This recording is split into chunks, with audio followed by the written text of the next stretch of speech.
मिरज तालुक्यात जनस्वराज्य शक्ती पक्षाची जोरदार पक्षबांधणी सुरू। वड्डी, करोली एम भोसे, सांबारवाडी, कौलापूर येथील सरपंच, ग्रामपंचायत सदस्य, गटनेते आणि आजी माजी सरपंच यांचा पक्षात जाहीर प्रवेश। आगामी निवडणुकीत महायुतीतील अग्रेसर घटक पक्ष म्हणून जनस्वराज्य शक्ती पक्ष असणार आहे। समीरदादा कदम आगामी महापालिका, जिल्हा परिषद, पंचायत समिती निवडणुकीच्या पार्श्वभूमीवर जनस्वराज्य शक्ती पक्षाचे प्रदेश अध्यक्ष समीरदादा कदम यांच्या नेतृत्वाखाली सांगली जिल्ह्यामध्ये पक्ष बांधण्याची यशस्वी घोडदौड सुरू आहे। आज मोठ्या प्रमाणात शहर आणि ग्रामीण भागातील नेते, इतर पक्षांमधील पदाधिकारी, कार्यकर्ते जनस्वराज्य शक्ती पक्षामध्ये प्रवेश करत असून पक्षाचे संस्थापक आणि अध्यक्ष विनयजी कोरे सावकार तसेच अध्यक्ष समीरदादा कदम यांच्या विकासात्मक भूमिकेवर विश्वास वाढल्याने अनेक पक्षातील पदाधिकारी, कार्यकर्ते हे जनस्वराज्य शक्ती पक्षाच्या वाटेवर आहेत।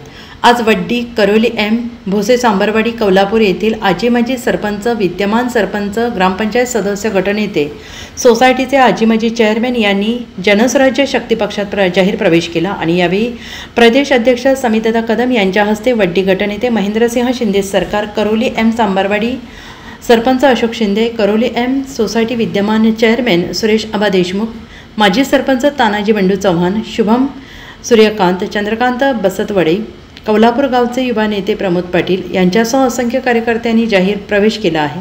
आगामी निवडणुकीच्या पार्श्वभूमीवर महायुतीमधील अग्रेसर म्हणून जनस्वराज्य शक्ती हा घटक पक्ष असेल असा विश्वास यावेळी समीरदादा कदम यांनी व्यक्त केला आहे।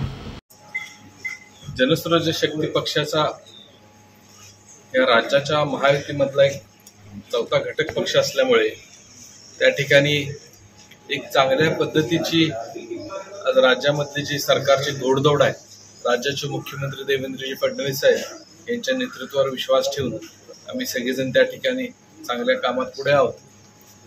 पक्षाच्या कार्यकर्त्यांना एक चांगला ताकद द्यायचा निर्णय आम्ही सगळ्यांनी घेतला आणि त्याचं त्या ठिकाणी सुरुवात अरविंद भवनी यांनी सगळ्यांनी चालू केलं आणि अतिशय चांगल्या पद्धतीनं हा पक्षाची घोडदौड खूप चांगली चालू झालेली आहे आणि एक चांगला विश्वास त्या ठिकाणी ग्रामीण भागातल्या कार्यकर्त्यांचा आमच्यावर निर्माण झालेला आहे। राज्याच्या या सर्वच विकासावरती शासन हे विकासाभिमुख असल्यामुळे जे जिल्हा नियोजन आहे, इतर सर्वच ह्याच्यात फंडातनं ह्या सगळ्या गावांना न्याय दिला जाणार आहे।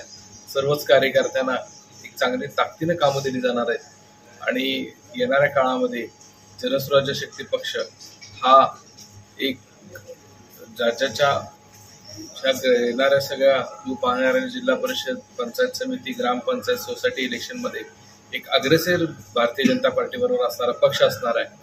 त्या ठिकाणी जिल्ह्यामध्ये भारतीय जनता पार्टीचे 4 आमदार त्या ठिकाणी आहेत। अतिशय विकासाला चांगली गती मिळणार आहे आणि एक चांगला निर्णय ह्या सर्व कार्यकर्त्यांनी ग्रामीण भागातला घेतला आहे। मी त्यांचं मनापासून स्वागत करतो आणि येणाऱ्या काळामध्ये जो विश्वास त्यांच्यावर त्यांच्या जनतेने ठेवून सगळे लोकप्रतिनिधी आलेले आहेत, त्यांचा विश्वास दुप्पट करण्याचा प्रयत्न आमच्या सगळ्यांकडनं निश्चित केला। दादांच्या मार्गदर्शनाखाली मी मागासवर्गीय अनुसूचित जाती जमातीचा अध्यक्ष आहे। आता बरेच प्रवेश झालेले आहेत। पुढच्या 15 दिवसामध्ये आमचे मागासवर्गीय समाजाचे बरेच प्रवेश होणार आहेत। पूर्ण जिल्ह्यामध्ये घटक पद द्यायचे आहेत, त्याप्रमाणे आम्ही त्या हिशोबाने मागासवर्गीय जे काम असेल, जिल्हा परिषदचं असेल, समाज कल्याणचं असेल, सर्व खात्याचे जे काम असतील ते आम्ही चांगल्या प्रमाणे करू। मागासवर्गीय समाज सर्व एकजूट करण्याचं काम माझं असणार आहे। त्याप्रमाणे आम्ही सर्व फळी तयार करून त्या हिशोबाने माणसं चांगली निवडणार आता आलेले आहे। याच्यामध्ये पण बरेच लोकांना निवडपत्र देण्याचं आहे। थोड्या दिवसांनी आम्ही ते देणार आहोत। त्याप्रमाणे आम्ही चांगल्या प्रकारे काम करू। लोकप्रिय नेते समीरदादा कदम, प्रदेश अध्यक्ष महाराष्ट्र राज्य, जिल्हा नियोजन समितीचे सदस्य आहेत। आज वड्डी गावातल्या आणि आसपासच्या परिसरामध्ये जे कार्यकर्त्यांनी जो निर्णय घेतलेला आहे तो अतिशय योग्य आणि फायदेशीर झालेला आहे। कारण येणाऱ्या जिल्हा परिषद, ग्रामपंचायत आणि महानगरपालिका या निवडणुका जनस्वराज पक्ष ही पूर्ण ताकदीनं लढणार आहे। महानगरपालिकेतली आमची यादी तयार आहे। आता वड्डीतल्या काही शिंदे सरकारने जी निर्णय घेतलेले आहेत त्या निर्णयाचं आम्ही मनपूर्वक स्वागत करतो आणि त्यांना खूप खूप शुभेच्छा देतो. येणाऱ्या जिल्हा परिषदेमध्ये या टायमाला, येणाऱ्या महानगरपालिकेमध्ये, जिल्हा परिषदेमध्ये, ग्रामपंचायतमध्ये या टायमाला जनसुराजचा झेंडा फडकल्याशिवाय आम्ही स्वस्थ बसणार नाही. हे जिल्हा प्रमुख म्हणून मी आज समीरदादांना वचन देतो की येणाऱ्या काही दिवसामध्ये जनसुराज हे पक्षाची ताकद हे महाराष्ट्रामध्ये नोंद केली जाईल आणि येणाऱ्या महानगरपालिकेमध्ये, येणाऱ्या जिल्हा परिषदेमध्ये प्रत्येक निवडणुकीमध्ये जनसुराजचा कार्यकर्ता हा कष्टानं राबला गेलेला आहे आणि याच्यापुढेही राबला जाणार आहे. याची पूर्ण कल्पना आम्ही आमचे राष्ट्रीय अध्यक्ष डॉक्टर विनयरावजी कोरे जे आता आमदार आहेत आणि आमचे प्रदेश अध्यक्ष समीरदादा कदम यांना श्रेय देतो की आज जे नियोजन समितीमध्ये जेवढा फंड झालेला आहे, महानगरपालिकेत दादांनी जेवढा फंड दिलेला आहे, कारण माझ्या 9 नंबर प्रभागामध्ये 3.5 कोटीहून अधिक मी कुठलाही पदाधिकारी नव्हतो त्या टायमाला समीरदादांनी आम्हाला दिलेला आहे. तुम्ही तर आता शिंदे सरकारने जे जे निर्णय घेतलेले आहे याच्या पुढे तुम्ही कल्पना बी करू शकत नाही की समाज कल्याणमध्ये असो किंवा कुठल्याही वार्डातले विकास कामे असो हे समीरदादांच्याकडनं पूर्ण ताकदीनं तुम्हाला मदत केली जाईल हे आश्वासन करतो. आणि जे जे लोकांनी आता आमचे नेते मान्य संस्थापक अध्यक्ष जनसुराज शक्ती विनय सावकार कोरे, आमचे पक्षाचे प्रदेश अध्यक्ष मान्य समीरदादा कदम यांच्या नेतृत्वाखाली आज 5 ते 6 ग्रामपंचायतमधील सरपंच, सदस्य, कार्यकर्ते या सर्वांनी पक्षप्रवेश घेतलेला आहे. येत्या मागील 15 दिवसामध्ये सर्वांच्या मिटिंग झाल्या.